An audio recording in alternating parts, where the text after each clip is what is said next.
I just painted that rude. Last year, I hand-painted some subtle details onto my Braveeer Silicone Mermaid Tail so it would be better aligned with the look of my Mermaid Shadow character. And since my camera goes everywhere with me, I documented the process. If you'd like to customize your own silicone mermaid tail to your liking, maybe this video will give you some guidance of some sort. But remember, I'm a professional mermaid, not a professional artist. There are probably better ways to do this. I'm just showing you what I did. For tail painting, I'm using AB silicone, which I will link in the description box. I'll also be using white spirit to thin the silicone. I also have my pigments that I use for my Mermaid Shadow character's tail. Of course, these are pigments that work for the color of your mermaid tail. And I have rubbing alcohol, 2 disposable mixing spoons, my very sad looking paintbrush, 3 disposable cups of the same size and shape, and paper towels. I'm also wearing nitrile gloves in this video. I would recommend using vinyl gloves instead. It's important to note that I don't have a respirator mask, so as always, I am working outside. If you have a respirator mask, I would wear that when working with silicone paint, even if you're outside. I set up my workspace outside on my clean, dry tablecloth, the one that I also use in this video and for all of my mermaid events. Because Braveeer mermaid tails are very flexible and can take a beating, I tend to not be too gentle with mine. I quite literally chucked it onto the ground and then flipped it around and manipulated the fins and scales until everything was laid out straight. To those saying that food grade silicone tails are subpar, you haven't owned a Braveeer tail. They're actually pretty awesome, and I own silicone tails of all varieties. They're definitely different than regular traditional dragon skin silicone tails, but that doesn't make them any less than. They're just 2 very different products. Then after my silicone mermaid tail was laid out how I wanted it to be, I gave it the Thanksgiving turkey treatment. While my family and I try not to use plastic bags often, we do save any plastic bags that we do get so they can be reused. If you're following along with me, we're going to take a bunch of random soft, clean, and dry items, and we'll be shoving them inside of the scale base of our mermaid tails. I happen to have a lot of fishnet, so I'll be making use of that, along with some plastic bags and even the bag my Braveeer tail came in. You can also use stuffed animals and clothing, among other things.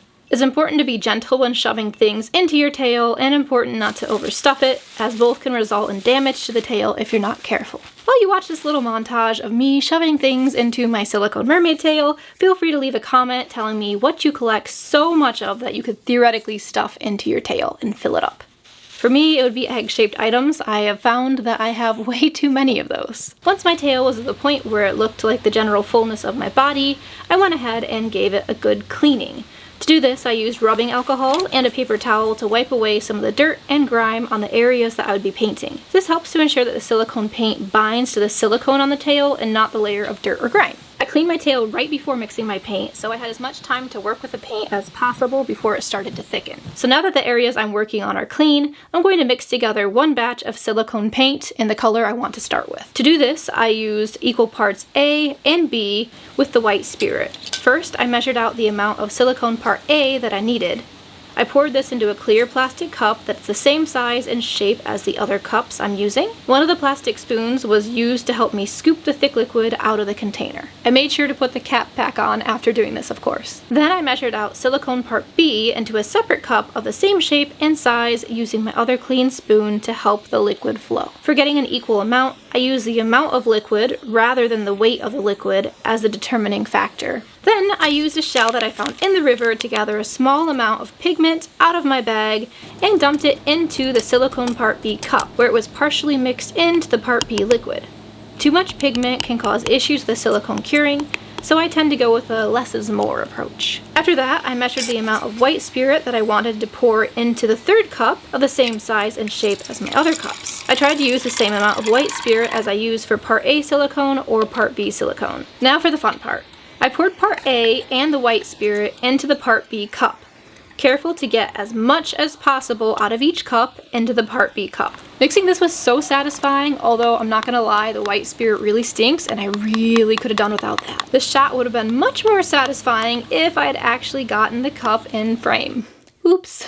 Because this silicone paint will start to thicken and cure as soon as I mix it together, it was important for me to get started with the painting right away. I used my very sad paintbrush to dip into my red and black color shifting silicone paint and to apply the paint to the clean areas of the tail that I wanted to add some pizzazz to. I used a thin layer of paint and added it to some of the teardrop shaped scale accents and the ridges of the mermaid tail's fluke. On the other teardrop scales and on the diamonds on the center of the fluke, I used my gold to black color shifting pigment, since black, red to black, and gold to black are all 3 colors that I use for my Mermaid Shadow character. This was quite the messy process, and while I did my best to avoid getting paint where I didn't necessarily want it, there are some clear flaws. The process took about 4 days worth of painting, with a full 24 hours for curing after each painting session. I'm very happy with how the tail turned out. It isn't as cool as my original Mermaid Shadow tail, and it won't be as neat as the new one that's coming in, but I did play a part in bringing it to life, so it's pretty special to me.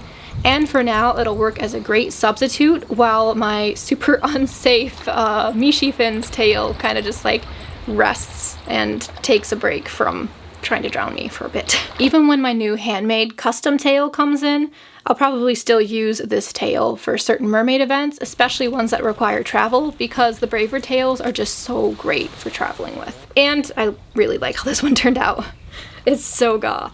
If you'd like to get a mermaid tail from Braveeer and have found my videos helpful, please let them know that the Magic Crafters sent you. And if you'd like help making an order with them, or if you have questions about the tails, please feel free to email me at shadow@mermaidtraveltales.com, and I'll do my best to help you out.